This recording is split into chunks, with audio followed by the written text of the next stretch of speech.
This is the Jason Jones Show, powered by the Vulnerable People Project. Visit thegreatcampaign.org. Now, here's Jason Jones. Aloha, everybody, and welcome to the Jason Jones Show.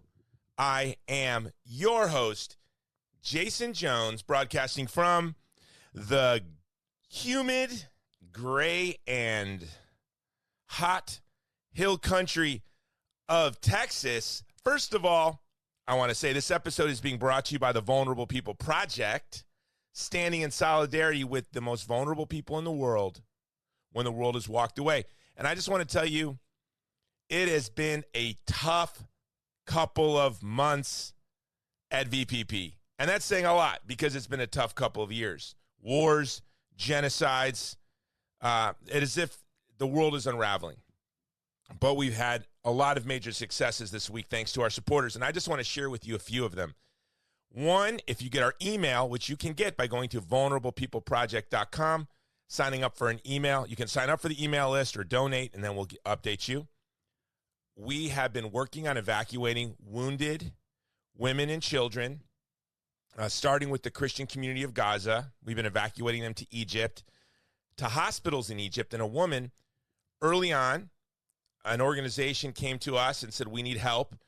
We were able to partner with them to evacuate her and then cover her medical costs. She was pregnant with twins. She was fighting for her life. Her organs were failing, and brought her to Egypt. She was stabilized. She's healthy. She gave birth 2 days ago, not to twins. Not to twins, to triplets. And if you're on our email list, check the email we just sent you, because people, imagine if it were you, when they're in their moments of struggle, and we will always ask, may we share this photo? Can we share this story? And most of the time, almost all of the time, they say, we would rather you not. And that's completely understandable. I almost didn't ask this mom, but we asked, and she said, please, please, please share this photo. And my team was so excited, because we don't often get to show you a lot of our successes. So to be able to share with you this photo seconds after she gave birth, mommy with her 3 babies, it's absolutely unbelievable. We also had 3 people we were evacuating from a very dangerous place in the midst, it was a lot more than 3, but it was in the midst of a massive evacuation of a vulnerable community. And I can't tell you more, but I'll just say this. 3 were captured by an ISIS-like organization, and they were held hostage. And it took us 6 weeks to negotiate their release, and they were just released this past week as well. So for us, this was amazing. And then this morning, there was a young Afghan human rights worker we evacuated to a safer second country. And for 18 months, she's been in a safe house. We just got word today that she will be getting a visa. And, I can't begin to tell you how great those successes are. This young woman, VPP evacuated her hours before she was to be executed. And that story will be told one day. But I want to say this, that those of you who support the Vulnerable People Project make all of this possible. And I'm always feel guilty when people thank me, because I have the easiest part of the job, being the president of VPP. It's our teams on the ground that are made of the communities we serve. So like in Nigeria, when we provide security for the Christian communities facing Islamist attacks, obviously we use the local community. We hire security guards from the Catholic community to provide security for the parish. In Afghanistan, it's our Afghan partners that do the very dangerous work of our operations there on the ground. And then you donors do the hard work of what you do for a living. Getting on the train every morning, waking up every day, doing your very hard work to support our apostolate, where those of us who work here are doing what we are called to do. And so you are the ones that make this all happen. So thank you very much. Just wanted to open the show with that. Now on for the bad news. The British are about to take, it's like the War of 1812 all over again. Not since the War of 1812.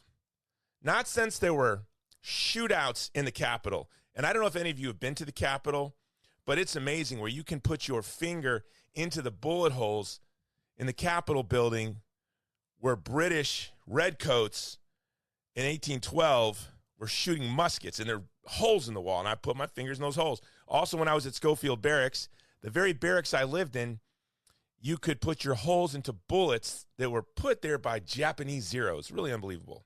What a strange digression, Jason Jones. Your ADHD sometimes is quite annoying. Well, imagine if it were like that again. But it's worse.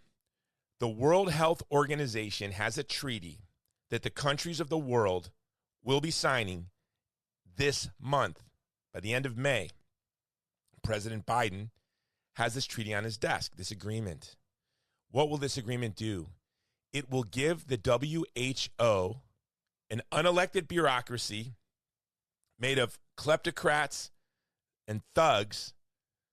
It's a sock puppet for the CCP, and the world followed its advice and injected their population with an experimental vaccine, an experimental medical technology, forgive me, and the evidence is coming out that that was a cataclysmic decision, and the lockdown was a catastrophe, created the greatest famine since World War II. Well, now they thought they didn't have enough power, enough control. You know, they had a former student of mine, a Honolulu police officer, former student at the Catholic school I taught him over 20 years earlier, handcuffed me for breaking an order that our mayor put forth at the request of the WHO. But that didn't work well enough. So now they want to formalize this so they can lock down the world whenever they want. So your chief of police, your sheriff, your mayor, they literally are just administrators in a globalist state run by people you don't even know their name from places you don't know where. Probably a really bad idea. I mean, probably the worst idea ever. It would give the WHO more power over you than Stalin had over a Soviet citizen or Hitler had over a German. Can you imagine that? Well, I'm going to have Dr. Kat Lindley, a Croatian-born, American-trained, board-certified family physician with a direct primary care practice in Texas. Dr. Lindley is involved with many medical organizations, including the Global COVID Summit and the Association of American Physicians and Surgeons. She is a passionate advocate for her profession, her patients, veterans, and children.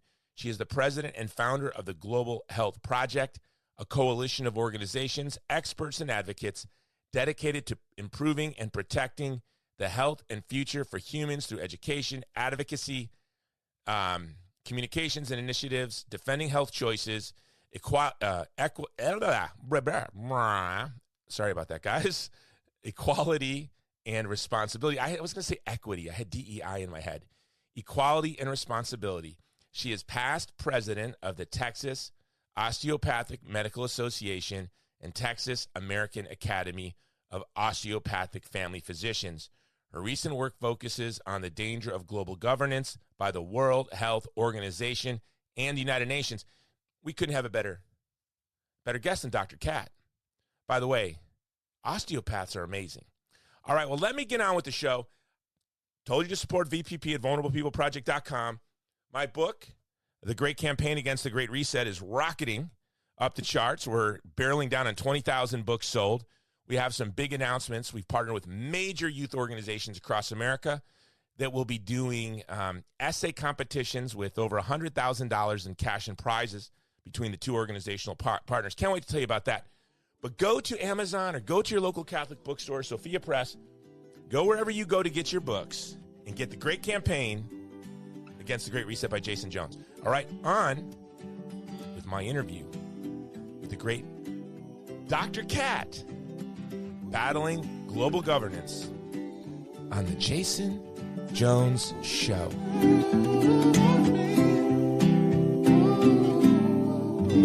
Dr. Catherine Lindley, welcome to the Jason Jones Show. Thanks for having me today. I am so grateful to have you. I'm always amazed at how I get the perfect guest for the perfect topic. Like, there is not a better guest in the world for what I want to talk about today. And that is this new WHO treaty that a lot of organizations in the United States are worried about because rightfully we don't want to cede our sovereignty to a distant, unelected bureaucracy governed by autocrats, kleptocrats, and communist ideologues. That seems like the dumbest idea. But what most concerns me, we're a big, strong nation that can feed itself and fuel ourselves when push comes to shove forever. My biggest concern is for vulnerable developing nations. Can you give us a synopsis, Dr. Kat, on what this WHO treaty is, how it robs us of our security, and then how this can impact countries in the developing world? Countries with fragile food security, countries just coming out of civil war, countries that have faced ethnic cleansing in their recent past. How is this and you can talk about that, how is this disproportionately going to affect vulnerable nation states? So just to kind of start on the subject itself, at the end of 2021, WHO got together with, the big state governments, and they all decided that we need this new pandemic treaty because according to them, we're going to live in this perpetual state of pandemics over and over again. So they started in early 22 negotiating the pandemic treaty, and then they changed the name from treaty to accord to agreement. And another thing that we're doing at the same time is negotiating the amendments to international health regulation. So it's important for everyone to understand that it's not the pandemic treaty that we are in danger of, but these international health regulations that they are trying to amend.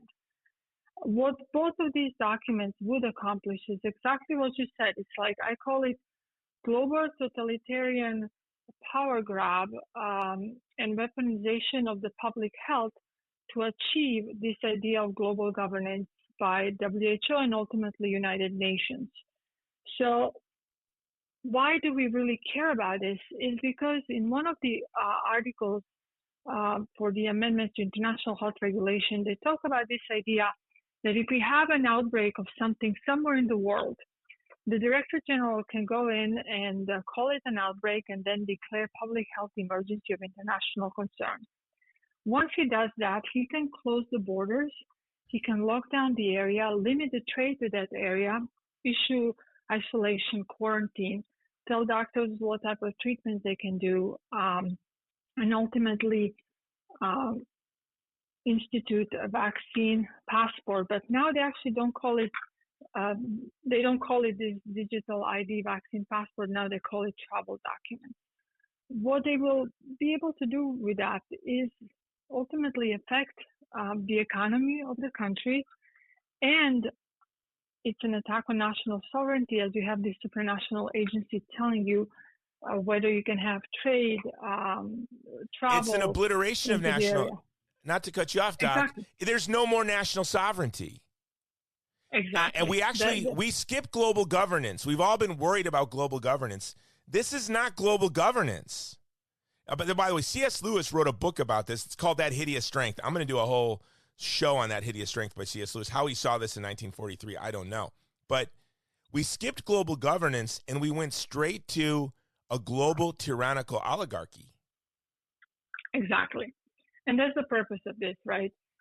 It's the purpose to have a WHO and essentially United Nations, because WHO is an arm of United Nations, dictate the way of life for all of us. Or as our friend Frank Gaffney would say, it's an arm of the CCP, which means the United Nations has just become hijacked by the CCP and its thug partners. And these corporate entities, right? When you think about it, you have the NGOs and private-public partnerships that are working with WHO, and we all know who they are: Bill and Melinda Gates Foundation, Gavi Alliance, Wellcome Trust. They're all working towards instituting this totalitarian hold on the world. And it's extremely important for all the countries, all the member states of the World Health Organization to loudly say that they will not participate, because if we do participate, we will end up with this idea of one health and ultimately one world in which there is no more. I'm from Croatia. I grew up in Yugoslavia, in communist country. And then I remember when Croatia became independent country and became part of European Union. And at the time, everyone thought that was a great idea. But what the European Union has done over a period of time is erase this idea that we have our national sovereignty, that we have our national pride, that we are, proud to be who we are. And now you have this one Europe. And that's essentially what they're planning for the rest of the world. Well, as a with the World Health Croatian, Organization. Doc, as a Croatian, Mhm. it was on August 6th of 1941 when the Nazis invaded Yugoslavia. And it has to be ironic that Klaus Schwab, the son of a Nazi, advocating a global governance involving private-public partnerships, it's as if the National Socialists have conquered the world order. It's bizarre. It's bizarre. It is, and they have, right? That's what we're seeing all over the world. We're seeing this idea that we should not be proud. I keep on telling people, I just gave a talk in California Saturday, and I said, half of me is Croatian, the other half is American, and I'm proud of both of my countries. And I'm not afraid to say I'm Croatian and an American.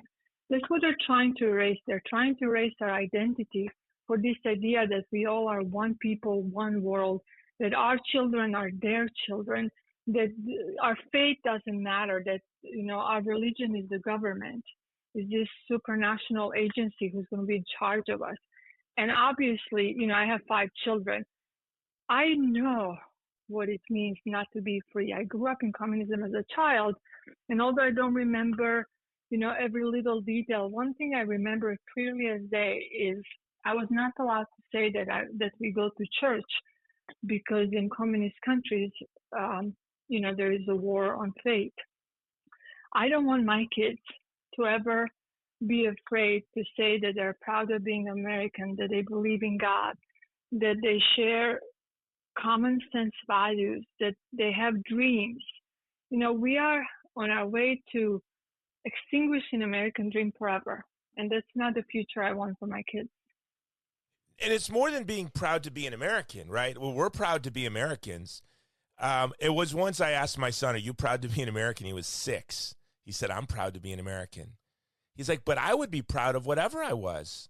Wherever I was from, I would be. Every community, every ethnic community, every people group has a rich, beautiful heritage that they are the stewards of. And they need to steward their heritage for a blessing for their posterity, but it's a blessing for the world.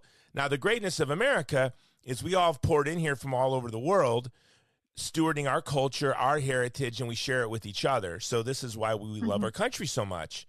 It's a collage of shared heritages blending together, and it's beautiful. But every community in the world should be worried about its self-determination. And the WHO, this is not a war against the people of America. This is a war against the peoples of the world. I just saw this speech from that blonde lady from Holland. It was very controversial, and she was talking about the Great Replacement theory. I'm going to write a response. Yeah, I'm going to write a response to her. It's not a great replacement. It's a great shuffling and shattering. They want to shatter the communities of Syria just like they want to shatter Belgium. They want to shatter France. They've shattered Iraq and Yemen. And we have to see that we're not pitted against each other. It's the globalists have pit each other against each other. They've used our communities against each other, but it's the globalists. And the WHO now is I think they've weakened the nation states of the world enough. They have their, what is that partnership that the World Economic Forum has? Their global leaders are all in place. And in the next month, they are seizing control of the world if we don't stop them. They are. No, I agree with you. And one of the interesting things, the people actually, we do have to give credit to everyone who's been doing an amazing work. And I know you have done work a little bit in a different area, but it all connects. We all have been, these past few years trying to do our best and making sure that people understand what's at stake. So the World Health Organization had to renegotiate the treaty. But one of the interesting things, this last draft that they gave us, the treaty itself, um, they did not give specifics because they realized that people do not want this. So what they said is, well, we want you to sign this now, but you're going to find out the details 2 years from now. And obviously, if any of our member country states actually sign on to this, if those representatives sign on, as far as I'm concerned, it's really that's considered treason, because they're going to sign away our rights without knowing what they're trying to take away from us. And not only are we going to have to pay for it, but we're going to find out 2 years from now what's in it. No, it's like if Ghislaine Maxwell came over to your house and said, hey, I want your daughter to come with me. We're going to a little Caribbean island. What are you going to do? We'll tell you about it in 2 years. No, what? No. What?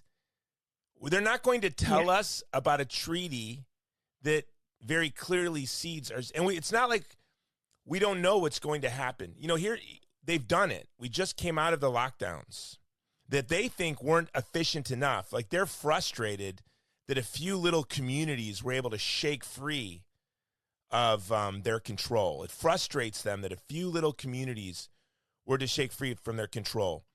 And now it makes sense. I'm like, why aren't we doing an audit of how these policies worked?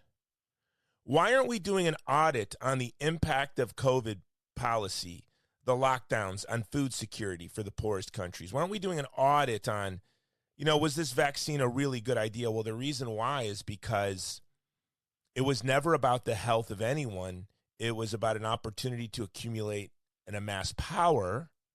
And God forbid the world understood that the last lockdown created the greatest famine in the world since World War II. And we have to ask ourselves, why is that not covered in the press? David Beasley from the World Food Program won the Nobel Prize because of his efforts to mitigate the famine that was outrageous, but he did a great job. He did as good as he could be expected to do. He's a hero. But most of my listeners, Doc, I don't know, have you ever seen articles on the famines caused by COVID policy? Well, one of the things that people don't realize, the developing countries around the world that are member states of the WHO are going to be really affected by all of this, because the WHO is asking everyone, including them, to increase their budget. They already have a struggling economy, like you said, from lockdowns, from everything that has happened. And now WHO is saying, no, we need you to put more money in it. And not only more money, but if they don't comply, if they don't sign, this world a lot better than I do, but there will be pressure from IMF and the central bank on loans that these countries have. So it's really, and it's kind of sad to see that a country like the United States is actually the one pushing for all of these things when it's going to put even more pressure on developing countries to try to comply with things that we actually don't need.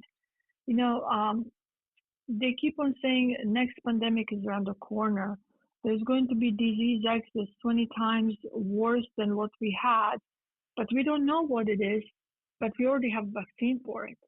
So that tells you that this has nothing to do, like you said, with the health of the world and the people in the world. This all has to do with control and this, the medical industrial complex that keeps on making money off of the backs of the people. No, Frederick Bastiat, he wrote a great book called The Law in the 19th century. It's actually, when I first discovered the internet, day one, when my college got the internet for students, my first day, I went on the internet and I looked for a copy of Bastiat's The Law and I printed it. I thought that was a very rebellious act. And I was so excited because I couldn't get a copy of it. I couldn't order it at the time. And there was no Amazon.com and it wasn't in my local bookstore. And so I printed this copy of the law. And in Bastiat's The Law, he talks about how tyrants create the poison and the antidote in the same laboratory. He wrote this in the 19th century. And you're a doctor, I'm a layman, but isn't it true? Like, what is a pandemic? This is something that's very subjective.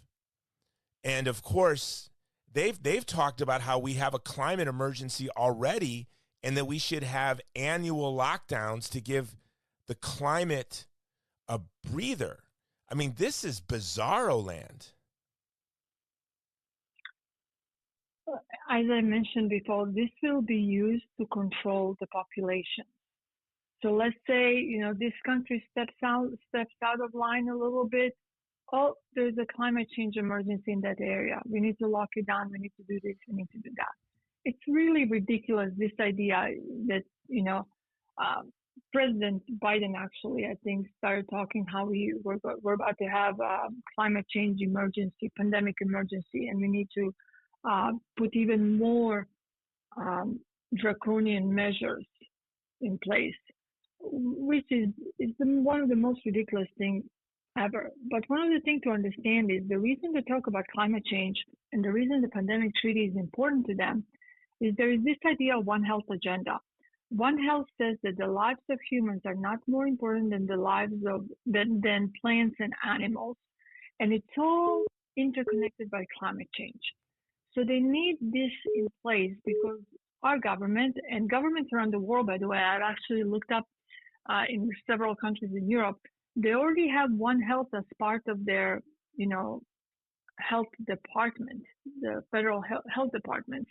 So they need this One Health. It's kind of like plug and play. It's the biggest money laundering that we're going to experience in our future. And it's going to put pressure, like I said, especially on the countries who need help the most. Now, so can you give us specific action items? So what's great about this show is that half of our audience is outside of the United States. Mm-hmm. And we have a large audience in Africa, across the Middle East, and Central Asia, and Central and South America, and Mexico. And a lot of our leadership, a lot of leaders, religious leaders, political leaders, cultural leaders. In many ways, I think the Jason Jones Show is just like that. It's a large conference call with some of the most influential people in their communities around the world. What should we be doing? What should we be doing in Iraq, in Syria? What should we be doing in Jordan? What should we be doing in Pakistan, in Brazil? What can people do? How can we all push back on, and so we make sure this treaty's dead in the water? And then I want you to tell me, what are the odds? Like, I'm hopeful. It to me looks like we're winning, but am I naive? So every country has representatives to the World Health Organization. I think it's important to see if they can find out who that person or persons are, and then send their objections and concerns about what's happening.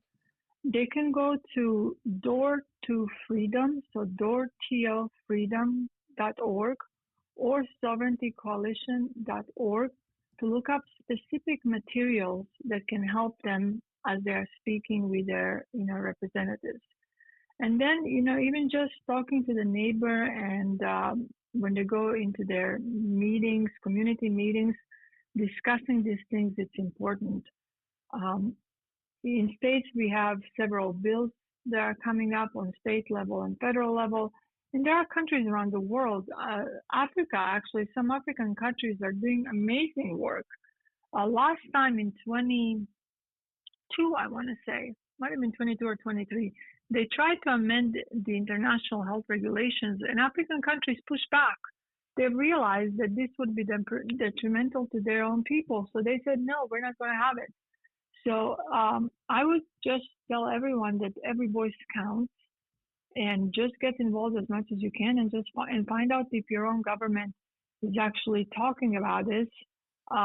If they need help to write op-eds in their newspapers, or they need experts or other people who can help them with this, they're welcome to contact me through you, because I know you probably have all their contacts, and you can forward it to me, and I'll forward it to my other colleagues. And we're happy to get on call with anyone to try to inform, especially the legislators, because ultimately that is who is going to be going to the World Health Assembly at the end of May. And we need all hands on deck to get this defeated.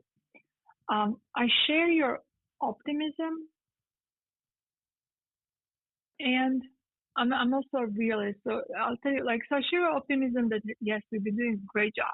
People around the world have done an amazing job, but we need to And keep the you've been a pressure leader in on. that. You and the Sovereignty Coalition. I have been a small part of that coalition. I've been watching all of you how you work. And when I first joined the coalition, I thought you guys were tilting at a windmill.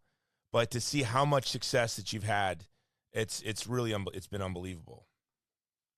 Yeah, and that's what's important. People need to realize that everything matters. Even when you think you're not making a difference, you are making a difference. You start with one person, then you tell five more people, that person tells five more people, and it just spreads like a wildfire. And we need to do that in every community. And even if they, just have a little meeting where they put signs, exit the WHO, that tells the world that we don't want it and that our representatives will be held accountable when they come back home, and we'll ask them, why did you do this when we don't want it? Now, when it comes to the actual vote um, in May, usually I'm very good at knowing which way I'm leaning. This time I'm a little bit conflicted in a sense that if you asked me this question a month ago, I would have said for sure they're going to pass this because they are trying to pass it no matter what we do. But seeing what has been done in different countries in Europe and Africa, and India actually has done some amazing work as well. Japan has been amazing. And in the States, I think there is a window of opportunity for us to get a little bit louder and to demand a little bit better of our representatives that they have given us. Well, we'll do that. I'm going to put the links. I'm going to put the links that you have mentioned in the show notes. And I want to keep this show short because I want it to go viral. And, the average podcast listener to a podcast listens for only 10 minutes. Now, on the Jason Jones Show, 80% listen to the end, which is unbelievable. But the average podcast listener listens to their favorite show for about 10 minutes. And then, then they get to the grocery store, then they get milk, then they want to listen to music, and that's just the way it works. So I want to keep this a tight show. We're here, Doc. If there's anything you ever want to do, any longer shows, I'm going to do several shows over the next couple of weeks, informing people on this. This is really one of the greatest threats to our sovereignty ever. I mean, it's a greater threat to our sovereignty than 9/11. It's a greater threat to our sovereignty than Pearl Harbor. Maybe the only time we faced a threat this great was the War of 1812. I mean, that was it. Imagine. But it's not only a threat to our sovereignty, this is a threat to the sovereignty of every nation state in the world. And my organization, Doc, the Vulnerable People Project, we deliver, millions of meals and millions of hours of heat through coal and fuel to the poorest communities in the world facing food insecurity, facing death by exposure. And we witnessed hell on earth during COVID, because of COVID policy. And so I had to walk through airports with my dumb mask on, seeing articles in the newsstand about how Zoom fatigue is wearing us all down. And the people I was serving, whole families were falling asleep, never to wake up because they starved to death. To imagine this is a war on agriculture. This is a war on global food production and distribution. This is a war on healthcare. How many people are going to die because they don't have access to healthcare? This is a war on religious freedom. As a Catholic, Doc, I had a friend whose aunt, an elderly Filipino woman, died without last rites and confession because the priests weren't allowed to go into the hospital to hear confessions or give last rites. This is absolutely unbelievable, and it's just the squeaky wheel of the Sovereignty Coalition that is waging this battle. So give us any is that it, Doc? You gave us all the information. Is there anything else you want to give us as a parting shot? I just want to say, that we need to really put this last-ditch effort to make sure that everyone is aware of what's happening with the World Health Organization. Despite the fact that Tedros will always say we are not going after national sovereignty, we are going to protect our future generations. If you read the documents, you realize exactly what they're trying to achieve. And they are attacking our national sovereignty, our personal sovereignty, and our personal relationship between physician and patient. We need to make sure that actually for our future generation, we say loudly no, and that we demand better of our representatives around the world. Doc, but that says it all. I'm not going after national sovereignty. Why did you say that? Why are you saying that? You know what I mean? Like, no one else is saying that to me. You're saying that to me, which means you're going after our sovereignty. Exactly. And it's bad propaganda because human beings don't hear negatives. So when someone tells me they're going after my national sovereignty, I hear the truth, which is you're going after our national sovereignty. Well, Dr. Kat, you have been a leader in this coalition, fighting for our posterity, fighting for our sovereignty, and fighting for the sovereignty of every nation state in the world. So thank you for making time for us in your busy schedule. Thank you for having me. All right, Doc, God bless. All right, guys, I want you to share the show. This is a short show for us, right? Sometimes we go 2 hours, 3 hours. This is a short show. The reason why is you need to share this show. I'll edit that out, I hope. You need to share this show with everyone you know. You need to go in, sign our petition that Marilis, our diplomatic and legislative liaison, is going to share with Congress, the State Department, the White House, and Secretary of State Parolin at the Vatican. Go into the show notes, sign our petition, check out the Sovereignty Coalition's website. You know, here at the Vulnerable People Project, our mission is to stand with ethnic and religious minorities with vulnerable suffering violence, from the child in the womb to the child in Darfur. When I founded the organization, that was what we said. The WHO is managing to launch a simultaneous attack on every vulnerable community in the world. And you. So join the fight. The best way you can join the fight is go to vulnerablepeopleproject.com, vulnerablepeopleproject.com, and become a donor. Give your best gift because we are overwhelmed. I will tell you, this week we helped get 3 of our allies, former allies, freed. They were held hostage. We got them freed. We evacuated wounded Christians and women and children from Gaza, including a pregnant woman who, her and her twins were dying. And this morning I got pictures of the mom with the biggest, I never saw a mom with the biggest smile.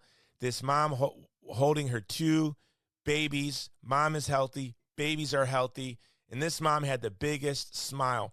A young Afghan woman that was a democracy and women's rights leader that we evacuated from her country, from Afghanistan with the fall of Taliban, and we got her to a safe country. Her dream was always to ride a bicycle, and so we got her a bicycle for her birthday, and she rode her bicycle in a race this week, and she sent me a photograph with her certificate of participation in a race, and that was beautiful. Well, that's all made possible. The evacuations were paid for by our donors. The bicycle we bought for this young Afghan women's rights activist was paid for our donors. How we evacuated her was paid for by our donors. And those people are the heroes because they stand in solidarity with the vulnerable.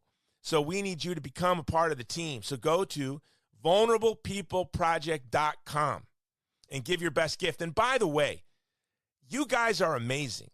The Jason Jones Show listeners have grown VPP tremendously.